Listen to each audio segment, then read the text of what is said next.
Well, what a turnout today. Congratulations, well done, you got the message. My name's Matt Jackson. I've kind of taken over from where George sort of left off.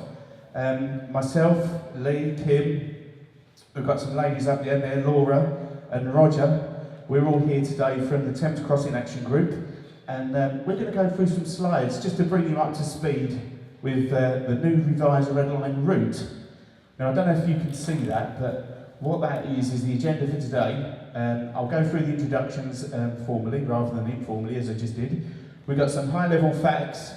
We've got the overview of the revised red line route, which talks about the North Thames portal, which is where it comes up over on the marshland there. We're also looking at the design detail of the road, which is about the way it interacts with the new roundabout, the C2C rail line crossing, and obviously Muckingford Road and Linford Road details there. We've got the short and long-term impacts of Route 3, so we're talking about the three basic main phases, which is the construction, the route legacy, and how it will interact with the communities, and obviously the growth that Highways England suggests this route will bring.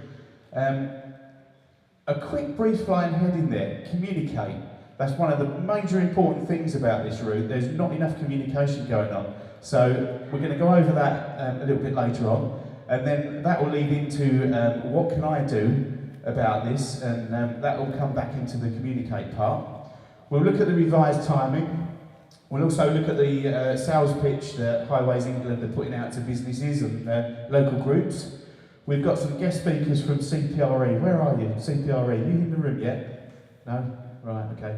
I've just had a message from the guys that were coming over from Kent, stuck in traffic, so it's a bit of a joke, never mind. Hopefully they'll be here by about 3:20.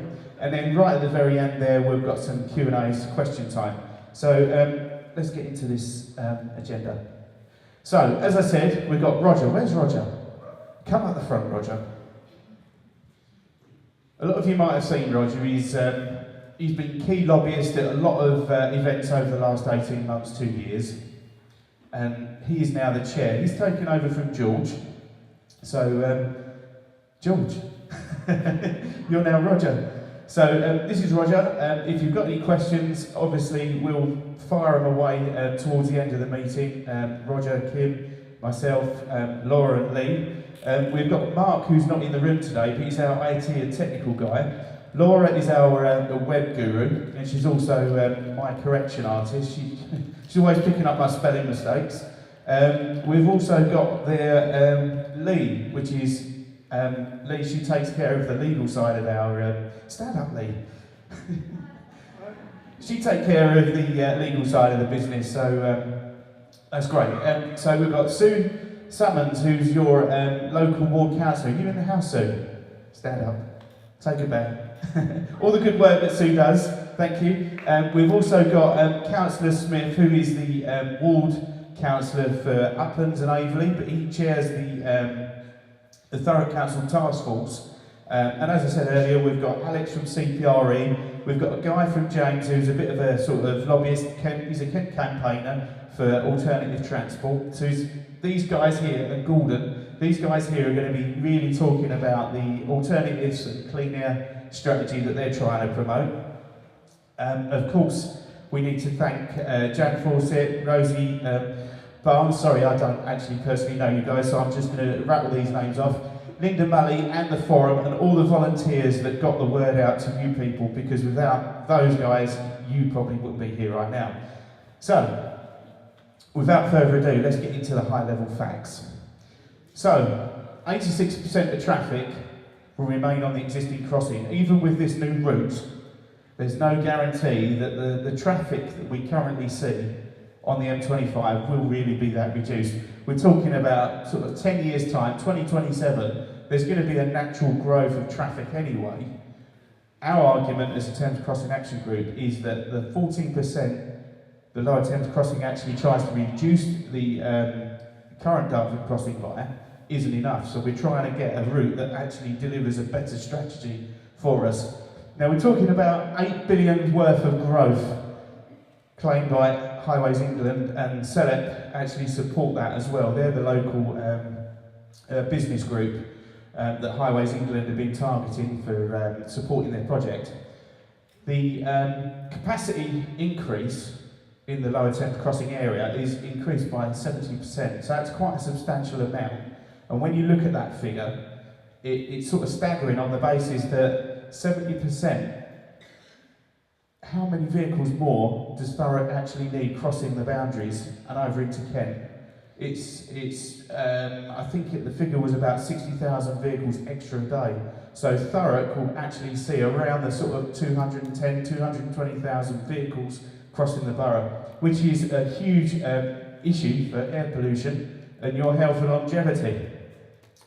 So the A282, which is the bridge and the tunnel, that's the bit which is the missing part of the orbital motorway, M25. This was the part of the road which was noted by our government as being a rural road and wasn't actually included in their pollution figures. So that was quite an important factor that was revealed, and now they do include that area in the pollution figures. Thurrock currently has 17 air quality issues in the area, and they're quite spread around. We've got one in Calcutta Road in Tilbury, which is right outside the docks. We've got some dotted around Little Thurrock, running along the London Road, and there's a few other dotted around. If you go on the Thurrock Council website, all the information is on there, and you can also go on to the Thames Crossing Action Group's website, where we link you back into the Thurrock data. So, in 2027, as I mentioned earlier, the A282 remains over capacity. The M25 continues to cause thorough gridlock, and the poor weather conditions still cause trouble at the bridge. What does actually Route 3 do for us? So if we were to look at the simulation data, which doesn't exist yet, we could probably see at junction 30 a huge amount of traffic wishing to join the A13 eastbound. So that's quite an issue. When you combine that with something like Lakeside kicking out time, you can imagine what the gridlock could be there at that particular time. They will then migrate across the borough towards Alsett, where they will join potentially the new Lower Thames crossing.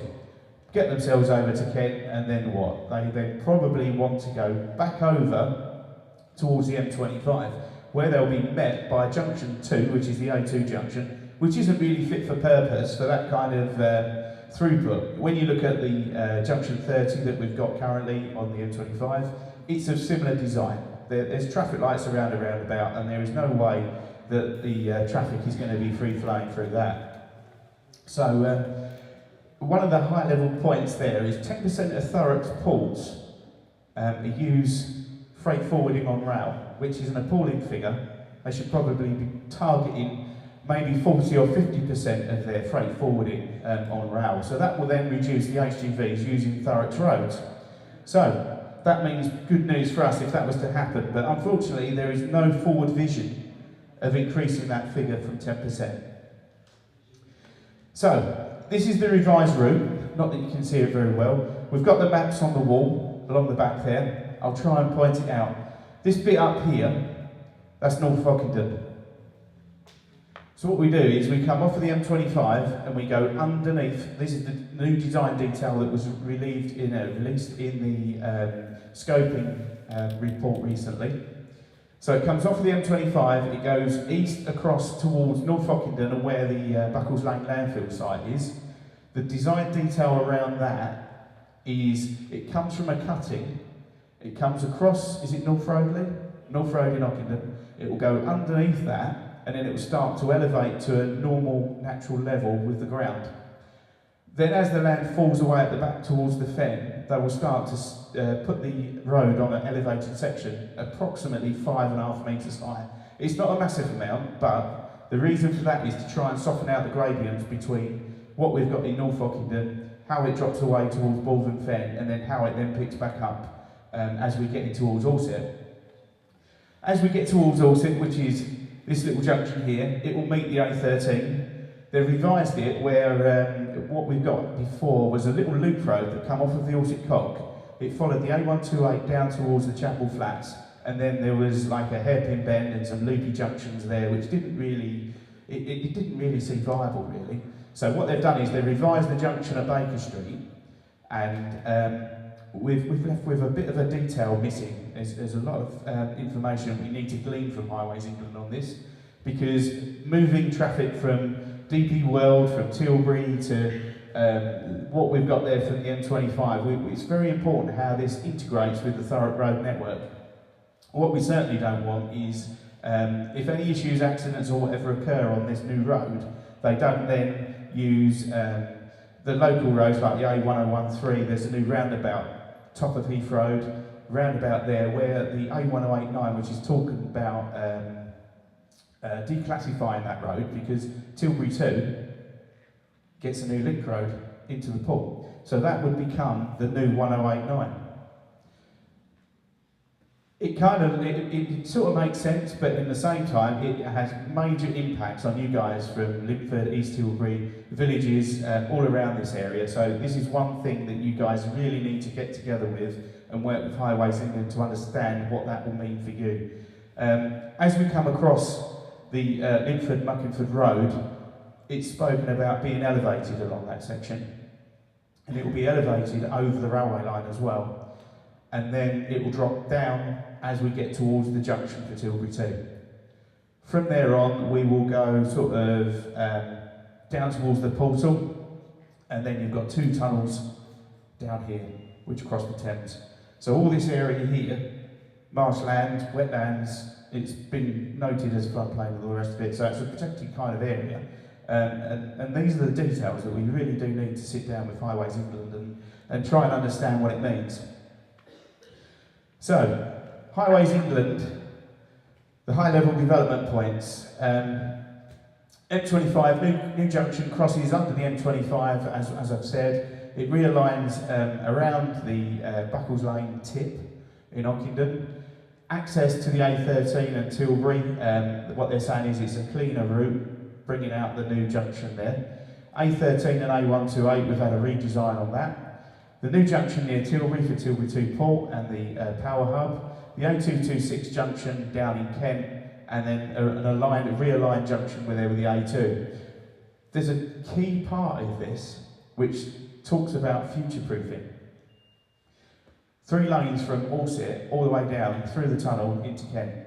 So they already know, probably from the 14% that they were looking at, they need to do something more about future-proofing, because there's not going to be long and then we will probably hit an issue again where we've got 2 roads, the M25 and this, causing us problems. The only difference is that this tunnel won't be affected by weather. So that's probably one positive we can take from it. The tunnel portals, they're still working out how that will integrate into the marshlands. As a lot of you probably know, there is contaminated areas around there, ex-landfill sites. So they're working with a detail of either bringing the portal further inland or trying to navigate the area as best they can to suit this road. Again, you're not really going to see this map too well, but again, we've got them up on the walls. What this route does, it shows you the original red line map to how it is now. Do get on the website and have a look at this, because it's interesting.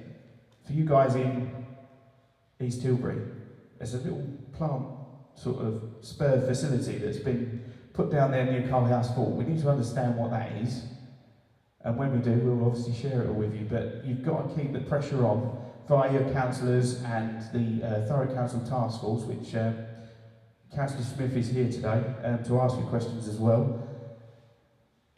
So, the questions we've sort of formulated as a task group is: how will traffic migrate Thurrock when the bridge closes? How can Highways England provide a simulation showing those routes will cope? So we're talking about the A13, the M25, the new route, and all of the little roads that supported the old A13. I'll call it the A13 old because obviously it's a substantial trunk road still. Route 3 cannot allow additional traffic to impact our local roads. I think that's a key point as well. As I mentioned there earlier, we need proof that the A13 eastbound and westbound can cope with any issues in stoppages on the M25 or the new route in any part of that section. Will the docks provide parking provisions for HGVs important question again. Based on what we see now as evidence all around Thurrock, our roads have been littered with HGVs parking up in lay-bys and all the situations that they've caused us locally. Obviously, we've got Brian Little here, who's he's the portfolio holder for, was it Brian?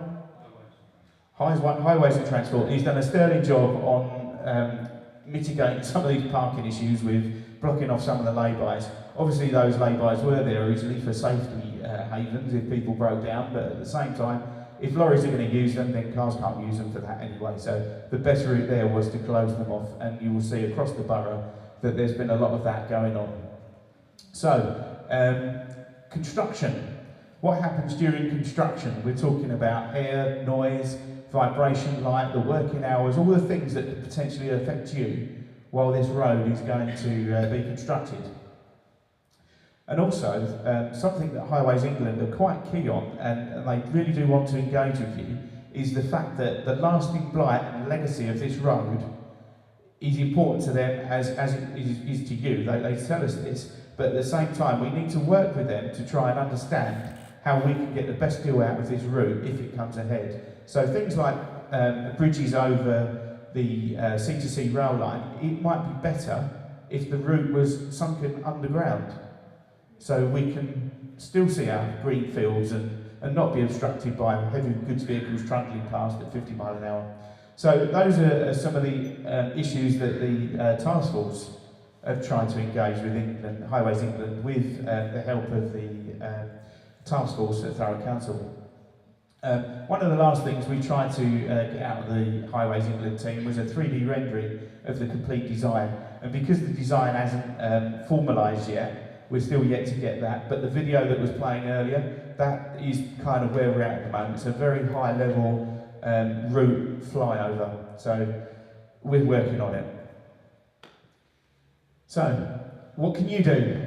Your community groups, they meet regular, engage with them, ask them questions. Same with your councillors and your MPs. They're there for you, they serve you and the communities. We're talking about a united group of Alsett, Ockenden, Aveley, Tilbury, all the major groups that make Thurrock up. There's an opportunity here for you to submit your questions into the task force, which meets on a monthly cadence at the moment. So you can either submit your questions direct to Thurrock Direct Democracy, or you can submit them through the Thames Crossing Action Group, which I sit on at the moment. So what we're trying to be here as a group, if I mention the task force, is we're being completely data driven here, because everything that Highways England now do is going to be quite factual, and we're going to challenge it on every single level to ensure that we get the right outcome for this.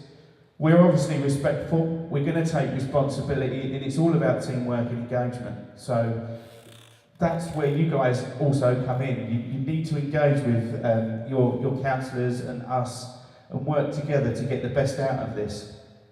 So the next steps, as I said, engage with your ward councillors, your MPs, go to the community forums, submit your questions through the task force or the Thames Crossing Action Group. You've got to take ownership of your area. The Thames Crossing Action Group, by default, you are members of, and while myself, Roger and the team do our very, very best to try and give this the most attention we can, we're still balancing our families, our work life and the commitments that sort of brings. So this is an additional burden to us. So the more hands to the pump makes lighter work, as they say. This slide here, sort of a bit of a death by PowerPoint. We'll try and get it overdone with quickly. This was the route announcement that was preferred back in April. So we know from there it's been redesigned, which was this point here. The statutory consultation then is suggested to be summer 2018. That is an important time where you guys really do need to engage with that process. Last time we, I think it was 47,000, wasn't it, Kim? Unprecedented response Highways England had ever received, and it was noted in all the national papers. So it just goes to show, as a united Thurrock, we can actually make some waves and make them stand up and listen to us. But there is approximately 150,000 population in Thurrock. We need to reach those people and make that 10,000 that we've got on our group much bigger and have reached further, so we can engage with this in a better way. One of the humiliating things, which I don't really want to harp on too much about, is that 13,000 responses of objections were declined and not really acknowledged in the full way that Highways England should. Mori Ipsos grouped them as one and said that group of people there said no, but it didn't really impact. But when you look at the overall 47,000 responses, 13,000 of those said no. Highways England still carried on and said the majority of the people said yes and they agree this route is something good for the area, which obviously we don't agree with.